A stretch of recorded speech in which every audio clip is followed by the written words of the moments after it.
Historias de papel.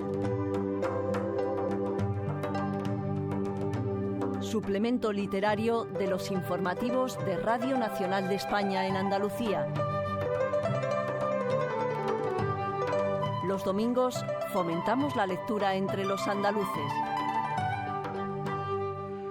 Hola, buenas tardes. El 24 de enero de 1977 es una fecha triste donde las haya, que forma parte de la historia reciente de nuestro país, aunque quizás no esté escrita con todo el realce que merece, si tenemos en cuenta lo que nos jugamos ese día todos los españoles. Fue el día de la matanza de Atocha, del asesinato de 5 personas en un despacho laboralista en Madrid. Ese día estuvo a punto de irse al garete, eso que conocemos como la transición.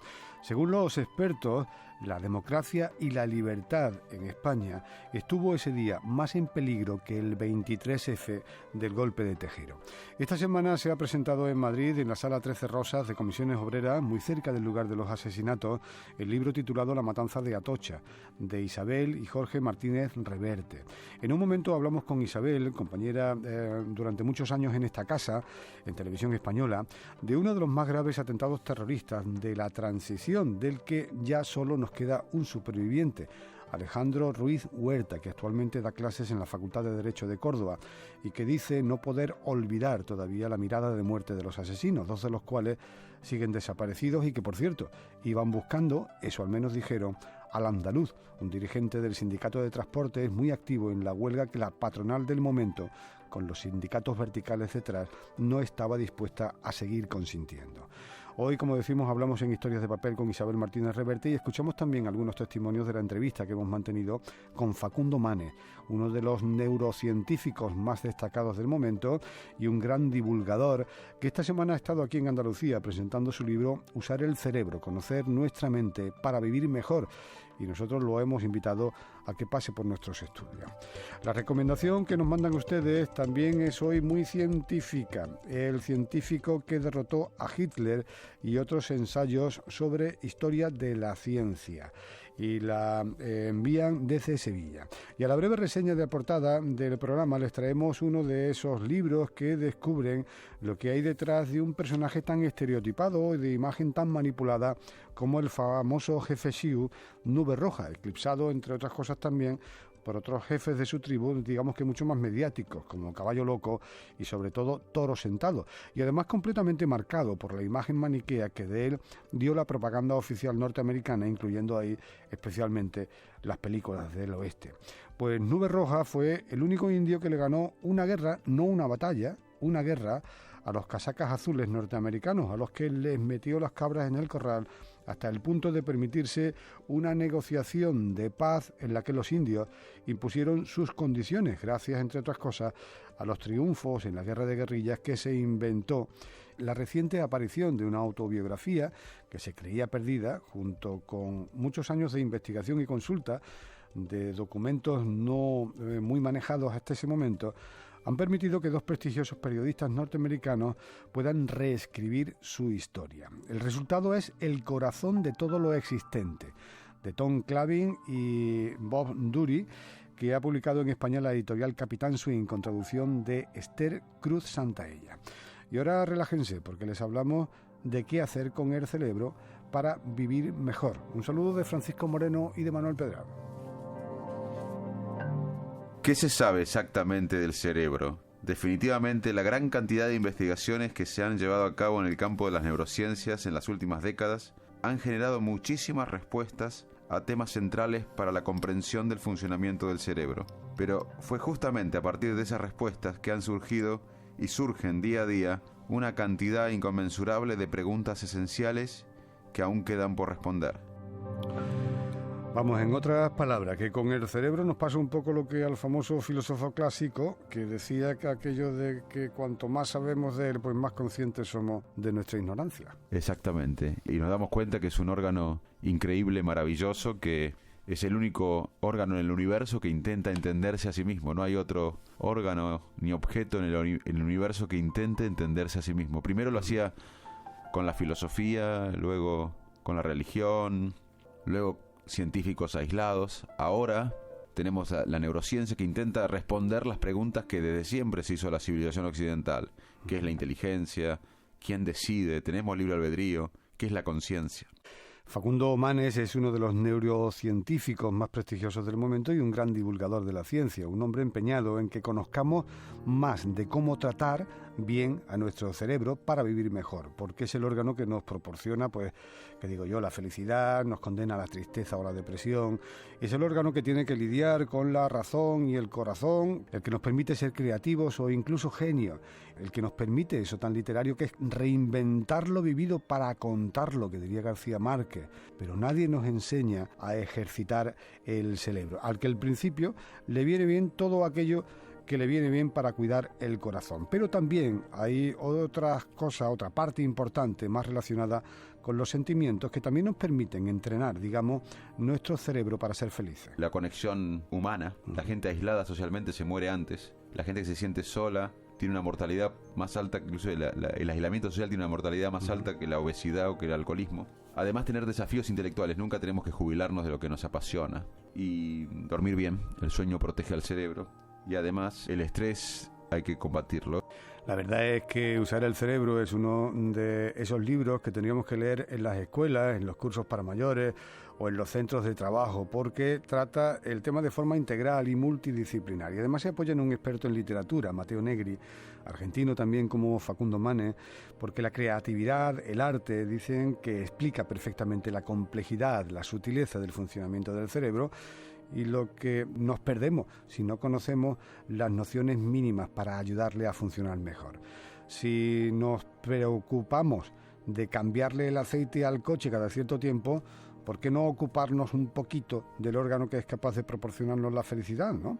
Usar el cerebro, conocer nuestra mente para vivir mejor, de Facundo Manes y Matteo Niro, lo ha publicado en España la editorial Paidós, después de haberse convertido en todo un superventas en América.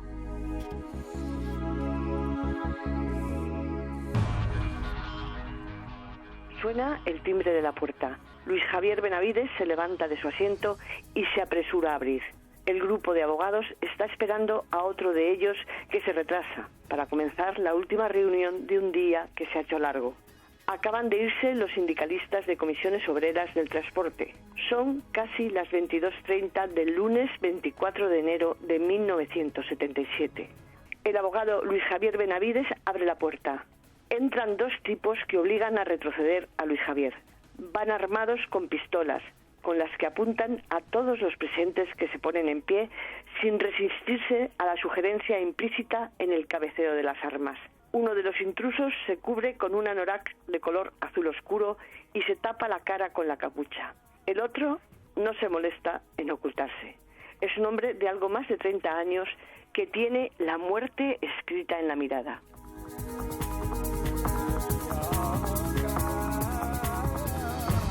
Isabel Martínez Reverte, buenas tardes. Buenas tardes.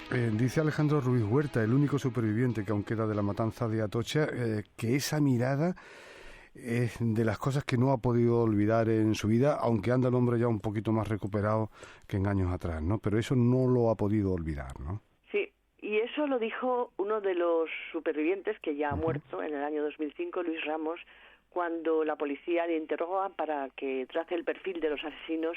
Dice de uno de ellos que llevaba la muerte escrita en la mirada. Esas líneas que nos ha leído Isabel Martínez Reverte corresponden al libro La matanza de Atocha, que ha escrito junto a Jorge Martínez Reverte, junto a su hermano, homenajeando y recordando a las víctimas. La verdad es que da emoción escucharla leer esas líneas, porque estamos hablando de un día, una hora, un momento en el que es verdad que sí que estuvo a punto de irse al garete todo eso que conocemos como la transición, ¿no? Que a veces se apuntan a otras fechas y a otros hechos, pero la matanza de Atocha fue absolutamente crucial. Fue tremendo.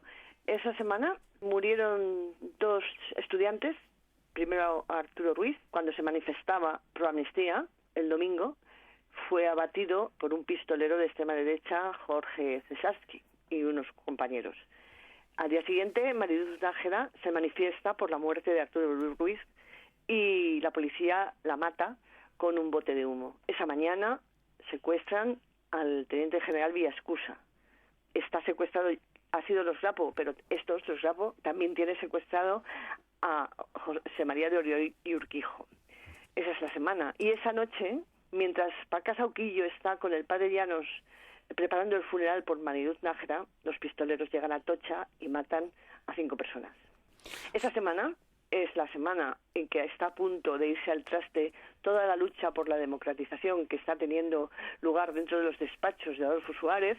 Están discutiendo qué va a pasar con los partidos de izquierda, comunistas, y esa semana, con el entierro de los abogados, el Partido Comunista va a luchar por conseguir su legalización. Uh-huh. Sí, porque ese es otro de los momentos realmente históricos y que pasan ahí casi en la trastienda de la transición, la impresionante manifestación de duelo que se produce en Madrid cuando el entierro de los abogados, de las 5 víctimas de la matanza de Atocha, se indica por parte, yo creo que hay unanimidad entre los analistas políticos, que ese día el Partido Comunista de España, ante el pueblo español, digamos que se gana su legalización, porque estamos hablando de enero y hasta el 10 de abril de ese mismo año no se legaliza el PC, ¿no? Exactamente. Es una jugada maestra del Partido Comunista. Manuela Carmena es muy amiga entonces del que era presidente del Colegio de Abogados, entonces le pide que, como ellos son abogados, el cortejo salga del Colegio de Abogados, y él accede porque les respeta mucho, porque son muy buenos trabajadores. El que se opone es Martín Villa, porque dice que no tiene gente para protegerlos, porque en España en aquel momento el gobierno de Suárez solo confía en 200 policías de toda España.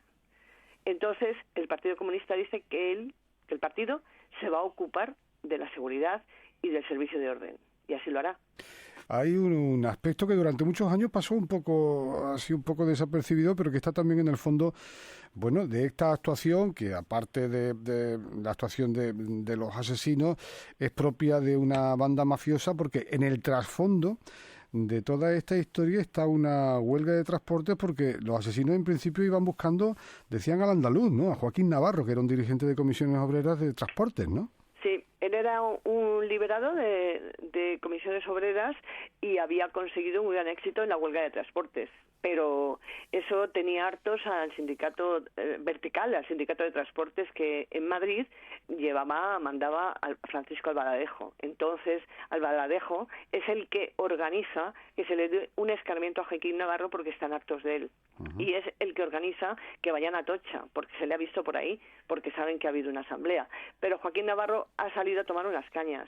Y lo que se demuestra a lo largo del tiempo es que les daba igual quien estuviera, porque pregunta por Joaquín Navarro, Francisco Javier Sauquillo dice que no sabe quién es, y empiezan a disparar. Uh-huh. Y matan a 9, matan y hieren a los 9 que estaban allí, a 5 los matan y a 4 los hieren de gravedad. Isabel Martínez Reverte, que de verdad que enhorabuena, que muchísimas gracias por estar con nosotros, y te vamos a pedir, compañera que ha sido durante muchos tiempos en esta casa, en Televisión Española, que le des un abrazo muy fuerte a Jorge, ¿vale? Sí. Un abrazo y muchísimas gracias, de verdad. Bueno, muchas gracias.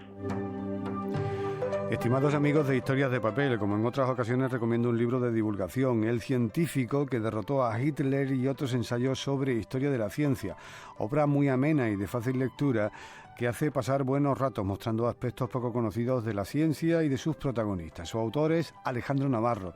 Se disfruta como una novela. Saludos y enhorabuena por la gran labor que realizáis, Bernardo. Desde Sevilla nos ha enviado su correo electrónico el amigo Bernardo, que además incluye una dirección de internet para los interesados en la divulgación científica, devenirdelaCiencia.blogspot.com. Si quieren probar suerte como él en nuestro próximo sorteo de libros, para el que tenemos como regalo especial las novelas ganadoras y finalistas del último Premio Planeta, firmadas y dedicadas por sus autores, pues solo tienen que enviarnos una carta compartiendo con todos nosotros la lectura que a cada cual le apetezca. Tenemos 2 direcciones, la electrónica historiasdepapel@rtve.es y la dirección postal Radio Nacional de España, Parque del Alamillo, Sevilla 41092. En rtve.es pueden escuchar los podcasts de los programas y también los contenidos extra que vamos subiendo cada semana. En este caso, las entrevistas completas de Isabel Martínez Reverte y de Facundo Manes. Un saludo de Francisco Moreno y de Manuel Pedraz, que volveremos la semana que viene con más Historias de Papel. Hasta entonces, ya saben, intenten leer algo si les apetece, claro, y no nos olviden.